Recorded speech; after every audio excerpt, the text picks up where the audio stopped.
PPG dalam jabatan LPTK UINSI Samarinda 2024. Pada hari ini, Kamis 17 Oktober 2024, akan melaksanakan ujian kinerja mahasiswa PPG dalam jabatan.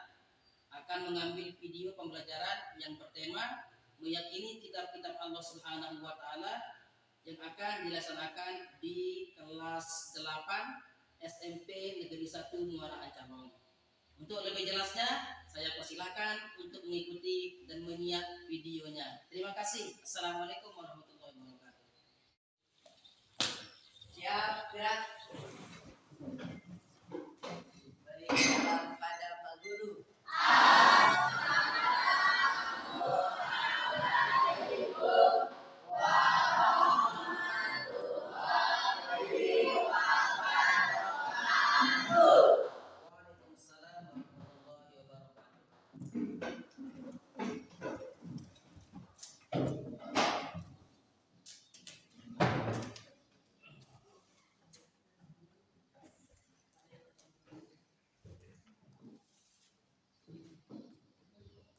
Assalamualaikum warahmatullahi wabarakatuh.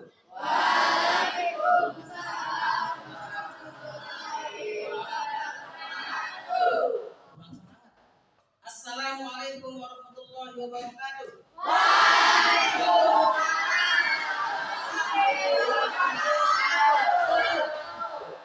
Apa kabar anak-anak semua? Sehat semua? Happy semua? Alhamdulillah. Baiklah. Untuk hari ini kita kembali hadir di kelas kita tercinta ini untuk kita sama-sama melanjutkan materi pembelajaran pendidikan agama Islam di sekolah atau di kelas kita ini ya. Untuk lebih mengefisiensi waktu, mari kita mulai pembelajaran kita pada pagi hari ini. Namun sebelumnya, Bapak persilakan salah satu di antara kalian atau kelasnya untuk memimpin doa supaya pembelajaran kita pada pagi hari ini mendapatkan ilmu yang barokah. Mungkin Anak Febri bisa bantu. Silakan Anak Febri. Teman-teman, sebelum kita mulai pelajaran hari ini, marilah kita berdoa menurut kepercayaan masing-masing. Berdoa dimulai.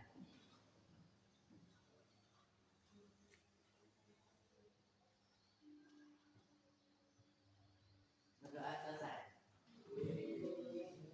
Amin ya rabbal alamin.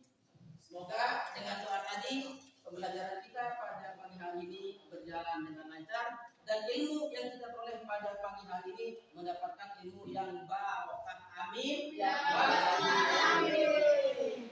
Baik, anak-anakku semua, Bapak ingin mengetahui dulu. Siapa tahu atau mungkin ada di antara kalian yang tidak hadir pada hari ini. Bapak cek absennya dulu.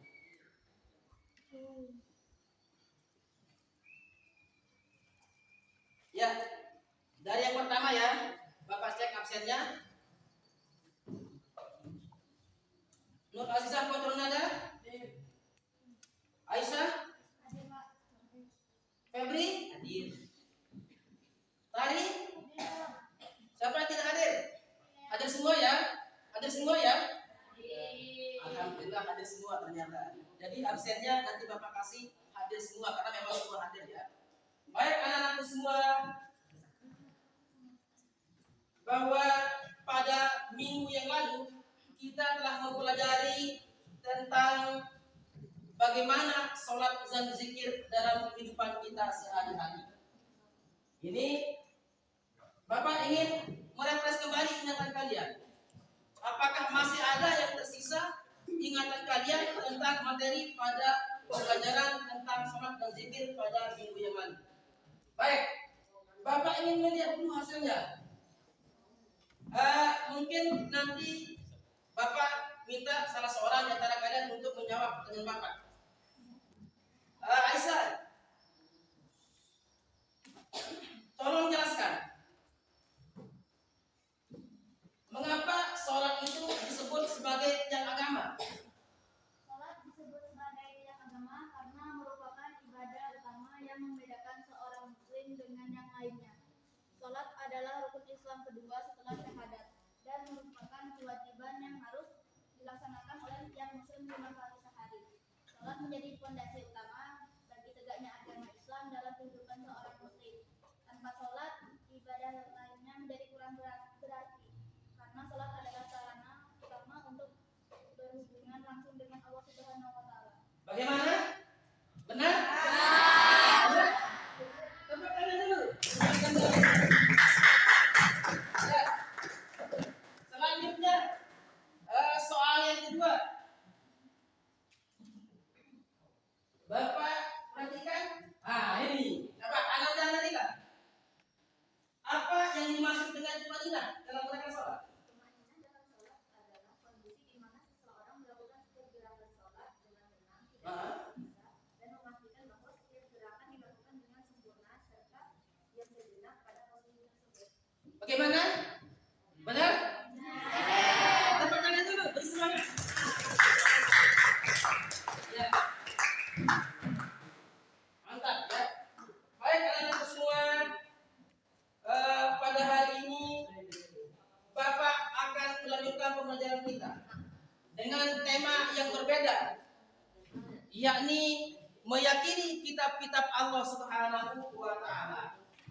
Nah, untuk lebih jelasnya, Bapak akan memperlihatkan kalian apa tujuan pembelajaran kita yang akan kita capai untuk mata pelajaran materi meyakini kitab-kitab Allah Subhanahu wa taala. Bapak buka laptop Bapak dulu ya.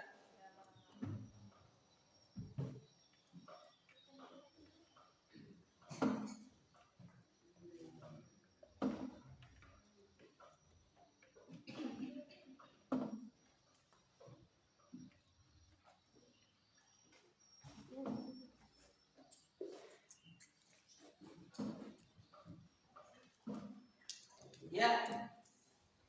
Baiklah anak-anakku semua. Adapun tujuan pembelajaran kita pada pagi hari ini adalah yang pertama. Mungkin bisa dibacakan oleh Ananda Nesrani. Silakan. Yang pertama, apa tujuan pembelajaran kita? Silakan dibaca. Peserta didik mampu menjelaskan makna iman kepada kitab-kitab Allah dengan benar. Ya, bagus. Yang kedua, Ananda Mauri, silakan nak dibaca. Yang kedua. Peserta didik dapat mengidentifikasi cara mencintai Al-Quran dan cara membangun hubungan dengan orang yang beriman kepada kitab terdahulu dengan benar serta memiliki toleran terhadap perbedaan dan memiliki adab terhadap Al-Quran. Baik, terima kasih. Meyakini kitab-kitab Allah Subhanahu wa taala. Baik anak-anakku semua, untuk lebih jelasnya Bapak persilakan kalian nanti untuk menyimak video. Nah, kebetulan Bapak sudah persiapkan video-video di sini dan nanti sebagai sarana untuk anak-anakku semua mengambil ilmu, mengambil pelajaran ya. Tolong disimak videonya, kemudian dicatat nanti apa yang bisa kalian catat, apa poin-poin penting yang terdapat dalam videonya. Bapak akan tampilkan tayangan videonya. Silakan diperhatikan.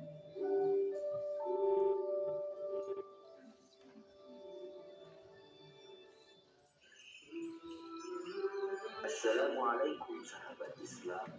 Yuk kita pelajari rukun iman yang ketiga, yaitu iman kepada kitab-kitab Allah. Pengertian kitab Allah. Kitab adalah tulisan-tulisan wahyu Allah yang diturunkan kepada para nabi dan rasul, yang dikumpulkan menjadi satu seperti sebuah buku atau kitab. Sebagai seorang muslim yang baik, kita wajib beriman kepada kitab-kitab Allah. Kitab-kitab Allah. Ada banyak kitab suci yang diturunkan oleh Allah Subhanahu wa taala kepada para rasulnya, yaitu kurang lebih ada 104 kitab. Namun yang wajib kita ketahui ada 4, yaitu 1. Kitab Zabur diberikan kepada Nabi Daud alaihi salam. 2.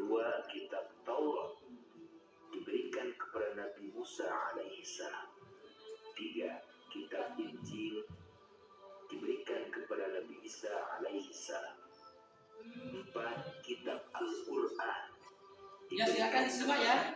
Nabi Muhammad sallallahu alaihi Silakan disimak videonya, langsung kalian mencatat poin-poin penting. Silakan simak dengan seksama. Cara kita beriman kepada kitab-kitab Allah yaitu kita meyakini bahwa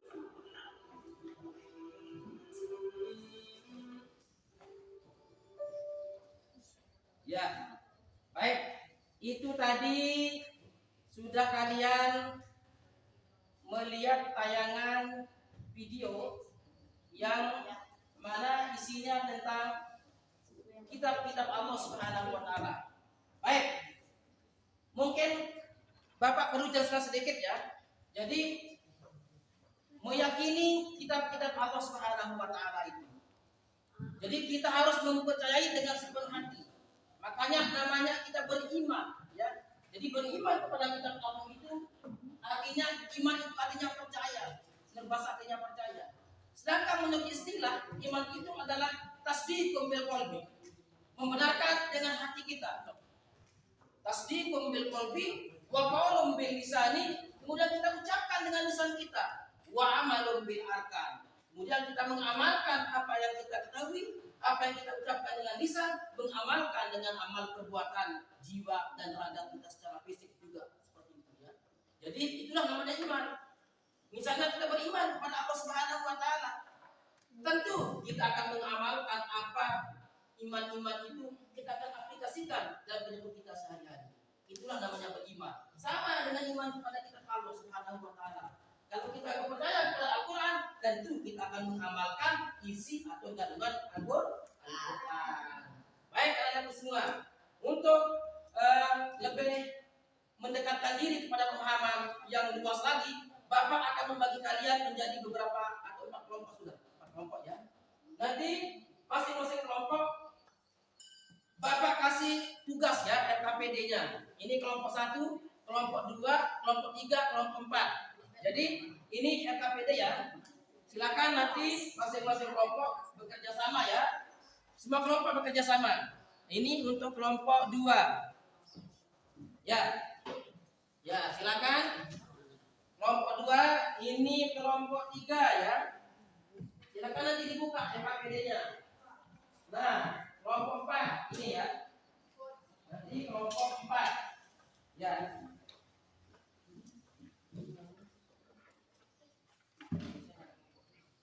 Ya. Ya. Coba Bapak lihat lagi LKPD-nya.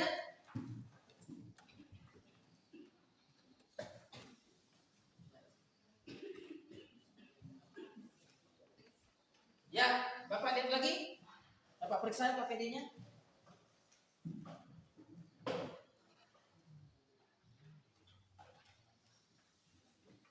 Ya. Coba lihat. Nah, ini LKPD-nya ya.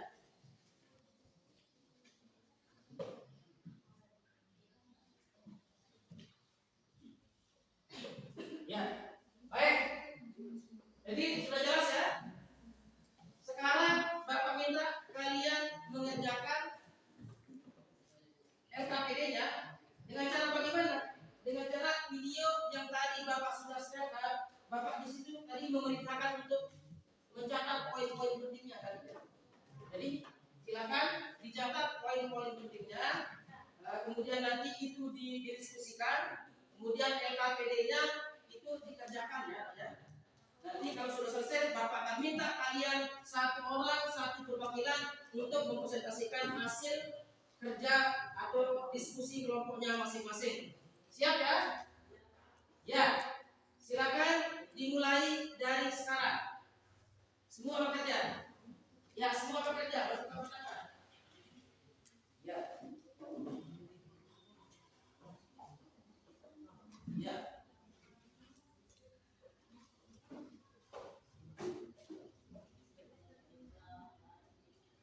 Ya, silakan. Silakan semua aktif ya. Silakan semua aktif. Nah, silakan semua. Ya. Silakan aktif semua ya. Coba lihat LKPD-nya. Nah.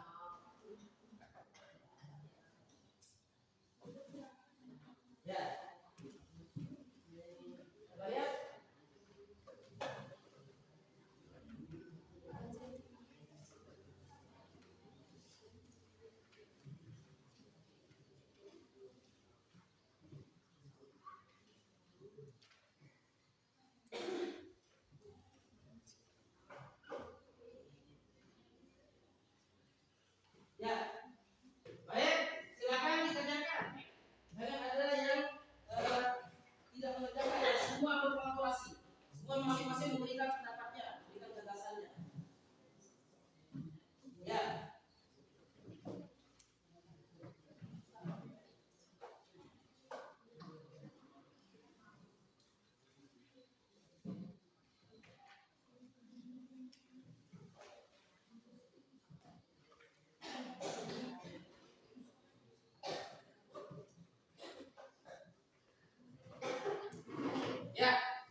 Bapak minta sekarang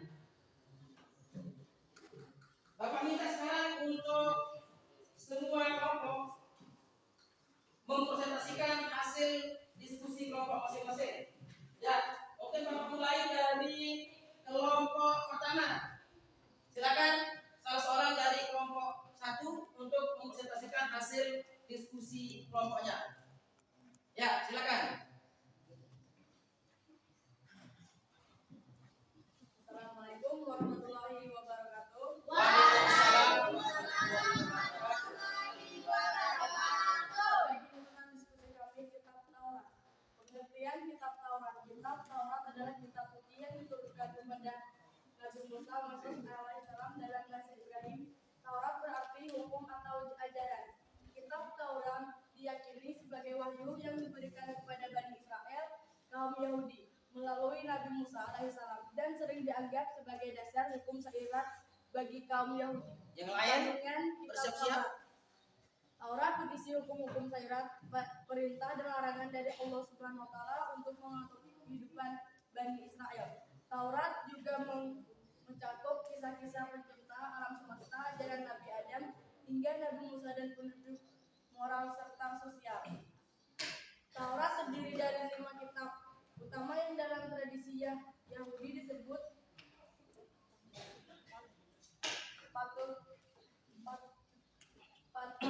Pentateuch, yaitu Kejadian, Keluaran, Imat, Bilangan, dan Ulangan. Fungsi kitab Taurat. Kitab Taurat berfungsi sebagai pedoman hukum dan moral bagi Yang umat. lain silakan siap-siap. Taurat memberikan aturan yang sangat rinci tentang kehidupan, termasuk hukum ibadah, hukum sosial, dan hukum pidana. Taurat juga berperan dalam menjaga akhlak dan memperbaiki perilaku sosial dengan ketentuan yang tegas dalam meningkatkan status kitab Taurat dalam Islam. Dalam Islam, Taurat diakui sebagai kitab suci yang diturunkan oleh Allah. Namun, umat Islam tidak diwajibkan mengikuti hukum-hukum Taurat karena hukum-hukum tersebut telah disempurnakan dengan oleh Al-Quran. Sebagian isi Taurat diyakini telah mengalami perubahan dan distorsi tapi oleh tangan manusia, sehingga tidak sepenuhnya murni seperti wahyu awalnya. Quran Surat Al-Maidah 5 berkata, sesungguhnya kami telah menurunkan kitab Taurat, di dalamnya ada petunjuk dan cahaya. Sekian dari kelompok 1. Assalamualaikum warahmatullahi wabarakatuh. Waalaikumsalam warahmatullahi wabarakatuh. Tepuk tangan semuanya. Ya, mantap. Itu presentasi yang sangat luar biasa dari kelompok 1. Kemudian kita lanjut ke kelompok 2. Silakan mempresentasikan hasil diskusi kelompoknya. Silakan Anda Rida. Ya. Beri semangat dulu, tepuk tangan. Ya. Kelompok yang lain siap-siap ya, menyusul kelompok 3 dan 4. Silakan Anda Rida. Waalaikumsalam.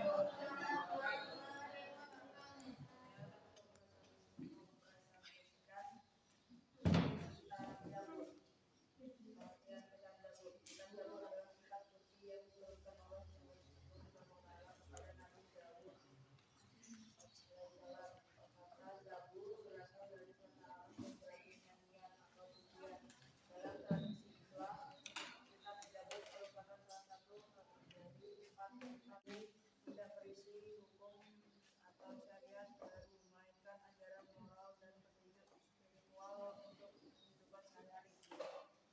Kandungan tersebut bersifat positif dan menekankan manusia. Ya, silakan yang lain diperhatikan dan siap-siap untuk kelompok 3. Kitab Zabur berfungsi sebagai pedoman moral dan spiritual bagi umat Nabi Daud alaihissalam. Kitab ini menggunakan untuk memperdalam iman, meraih kedekatan dengan Allah, serta memotivasi manusia untuk selalu mengingat dan berbahagia dalam setiap kehidupannya. Lalu kitab Zabur dalam ajaran Islam, kitab Zabur diakui sebagai wahyu dari Allah, namun tidak ada kewajiban dari umat Islam menghidupnya secara langsung. Pengakuan kepada kitab Zabur sebagai kitab suci merupakan bagian dari rukun iman. yakni iman kepada kita Allah menurut pandangan Islam Zabur telah mengalami perubahan dari penghabisan dalam beberapa isinya terutama setelah sebelumnya Al-Quran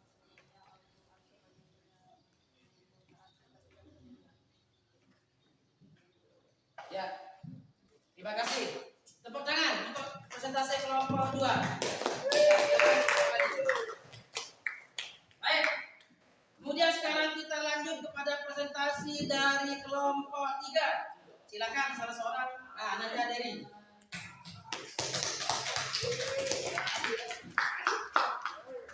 Ya, silakan langsung ke Nadia Dery. Waalaikumsalam.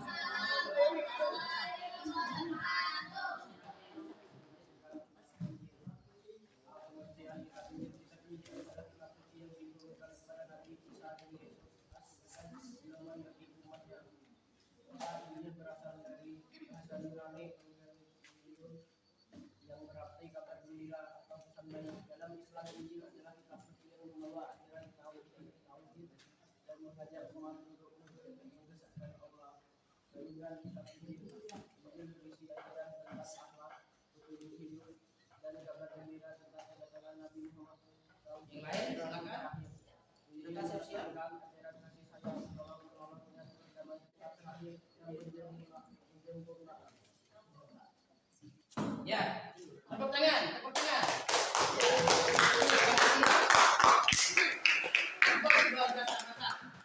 Ya, sekarang kita akan mendengarkan hasil presentasi dari kelompok terakhir yang di kelompok 4. Silakan.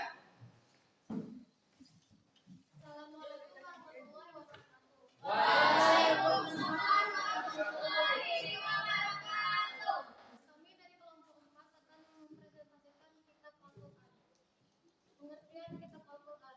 Al-Quran adalah kitab suci terakhir yang diturunkan oleh Allah kepada Nabi Muhammad SAW melalui malaikat Jibril. Al-Quran berasal dari akar kata al-Quran yang berarti bacaan. Al-Quran merupakan wahyu yang diturunkan secara Arab selama 23 tahun yang berfungsi sebagai petunjuk hidup dan pedoman hukum bagi seluruh umat manusia.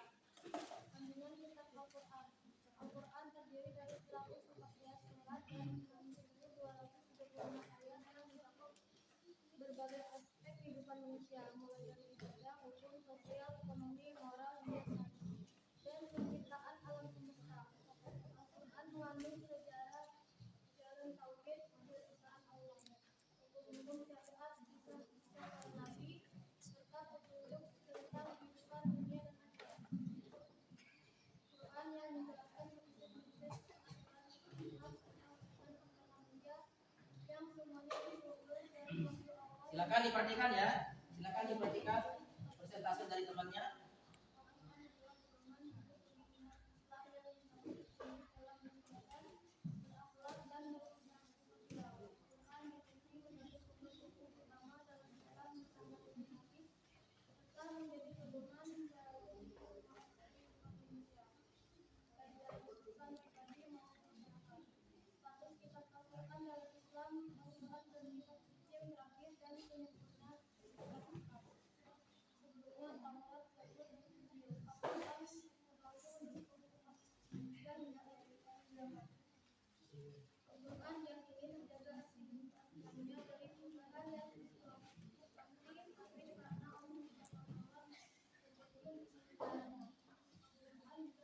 Ya, silakan. Siap-siap.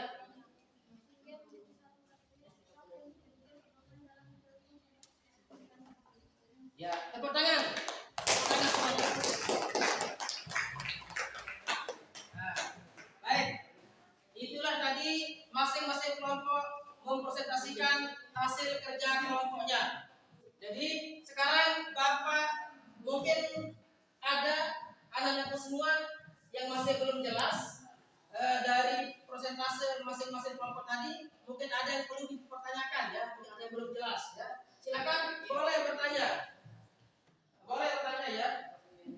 Nah, ini saya lihat Anda dari Rijal. Ada yang bertanya tadi ingin bertanya. Silakan, Anda dari Rijal. Pengertian iman kepada kita tentang Allah dan mengapa kita sebagai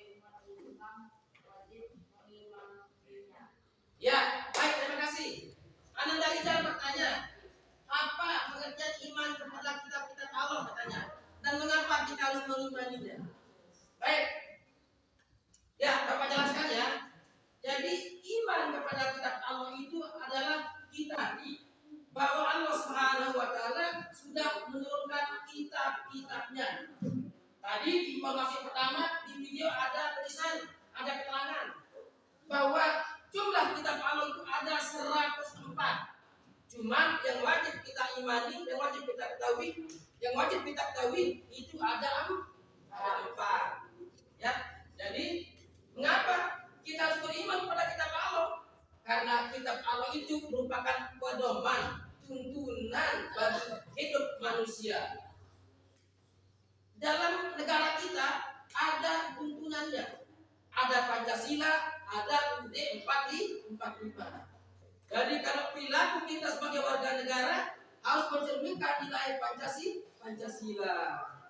Nah itu sama pandangan hidup dalam beragama itu namanya Alkitab.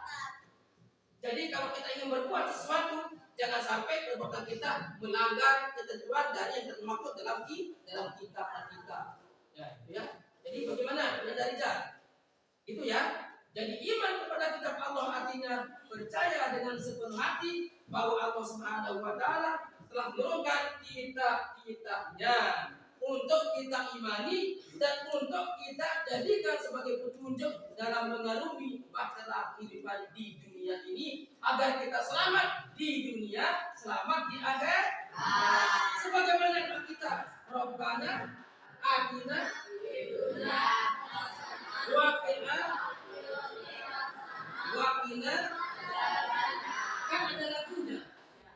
Rabbana atina fid dunya hasanah wa fil akhirati hasanah wa qina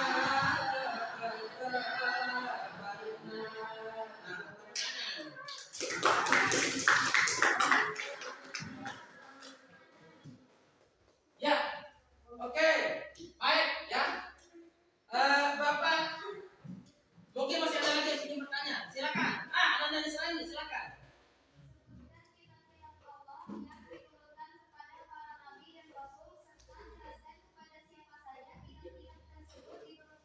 Ya, bagus sekali pertanyaannya. Tepuk tangan dulu.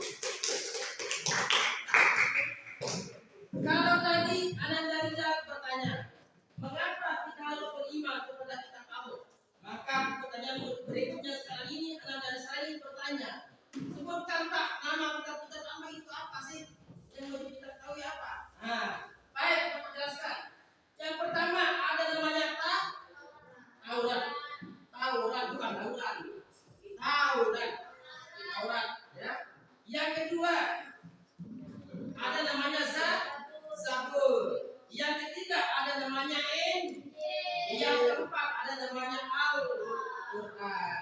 Taurat diberikan kepada Nabi siapa? Yang bisa membelah laut jadi 2. Musa.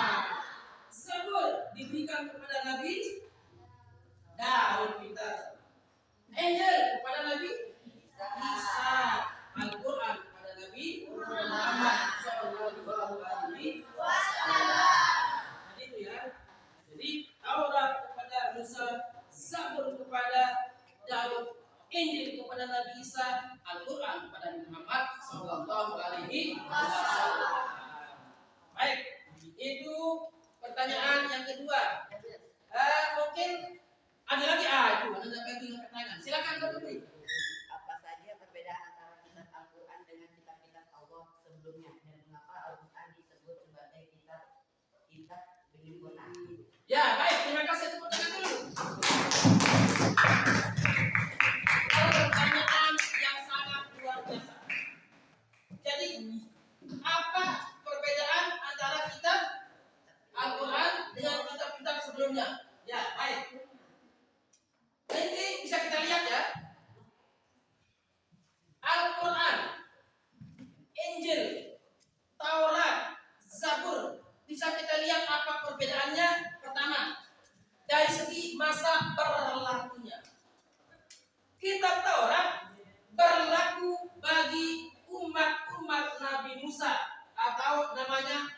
Bani Israel. Nah, jadi berlakunya khusus untuk kaum Bani Israel. Nah, kemudian kitab Zabur untuk umat Nabi Daud berlaku khusus untuk umat Nabi Daud.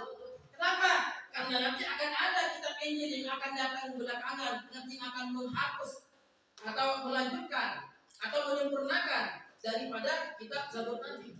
Nah, kemudian kitab Injil juga begitu, berlaku bagi kaumnya Nabi Isa. Nah, Al-Quran berlaku untuk sepanjang masa. Itulah bedanya. Kalau Al-Quran itu berlakunya sepanjang masa untuk semua kalangan, sedangkan untuk Taurat, Zabur, Injil berlakunya hanya pada masa itu, ya. Jadi berlakunya hanya pada masa itu. Nah, Al-Quran ini merupakan kitab penyempurna, kitab-kitab terdahulu. Jadi semua yang ada di Taurat, semua yang ada di Zabur, semua yang ada di Injil dilengkapi, disempurnakan dalam kitab yang dinamakan Al-Quran. Al-Quranlah yang melengkapinya. Al-Quranlah yang menjelaskan semua kitab-kitab terdahulu. Jadi apa yang dicari di kitab terdahulu ada sudah dalam Al-Quran. Kenapa? Quran versinya versi terlengkap. Tidak ada Alkitab, tidak ada kitab yang ada setelah Nabi Muhammad atau Al-Quran, tidak ada, ya.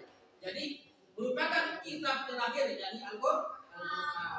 Ya, baik, sudah paham yang Febri? Ya, berikutnya mungkin ada. Ini lagi. Ananda Bulan, silakan. Apa Ananda Bulan?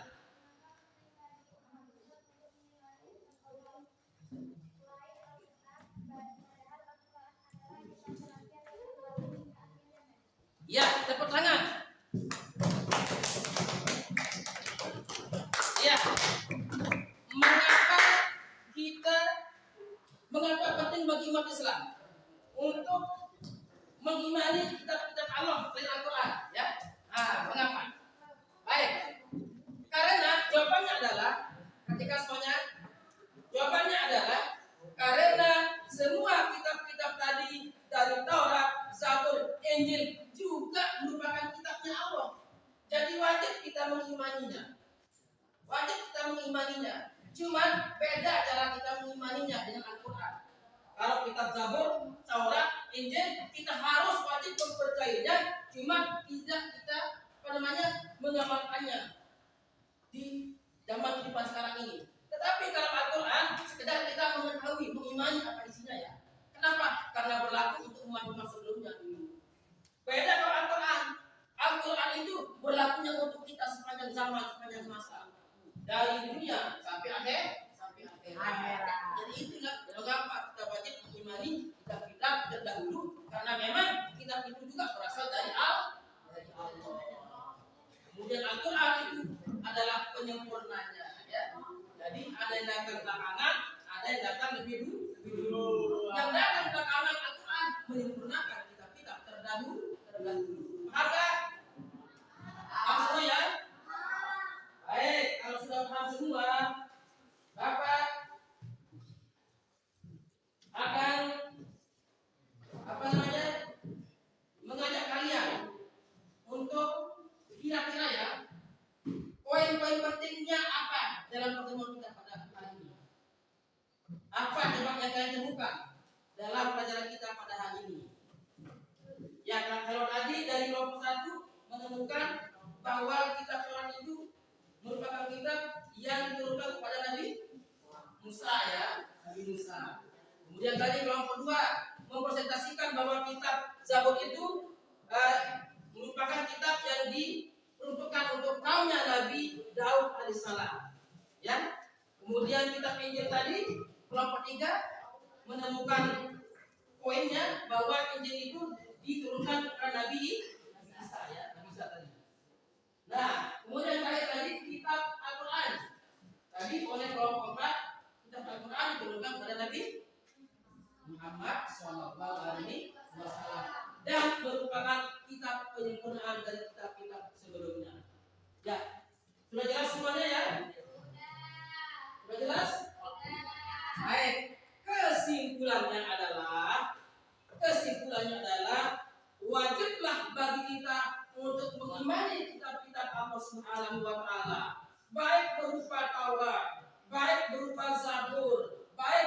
Injil, apalagi lebih-lebih Al-Quran. Al-Quran ini pandangan hidup umat Islam, the way of life atau the way of Muslim life. Pandangan hidup umat Islam. Ya. Jadi wajib kita percaya, mengimani, kemudian mengamalkan nilai-nilai kandungan yang terdapat dalam Al-Quran. Nah, setelah kalian mempelajari, setelah kalian membahas materi-materi pada hari ini, bagaimana kalian? Ingin menjadi orang mengamalkan Al-Quran? Pecinta Al-Quran? Suka baca Al-Quran nanti? Gemar baca Al-Quran nantinya? Alhamdulillah. Ya, itu sendiri ya. Jadi kita nanti selama hidup kita menjalankan, mengamalkan apa-apa yang terkandung dalam Al-Quran Al-Karim. Nah, baik anak-anak semua. Untuk materi hari ini Bapak cukupkan dulu ya. Untuk materi kita pada minggu depan, perhatikan semuanya. Untuk materi kita pada minggu depan, materi kita adalah akan membahas tentang tema jujur dan amanah. Jujur dan amanah. Nanti tolong anak-anak semua silakan di rumahnya nanti atau browsing di internet atau di YouTube nanti bisa kalian mencari materi-materi tentang jujur dan amanah, ya, tentang jujur dan amanah. Nah, kemudian Bapak berpesan kepada kalian,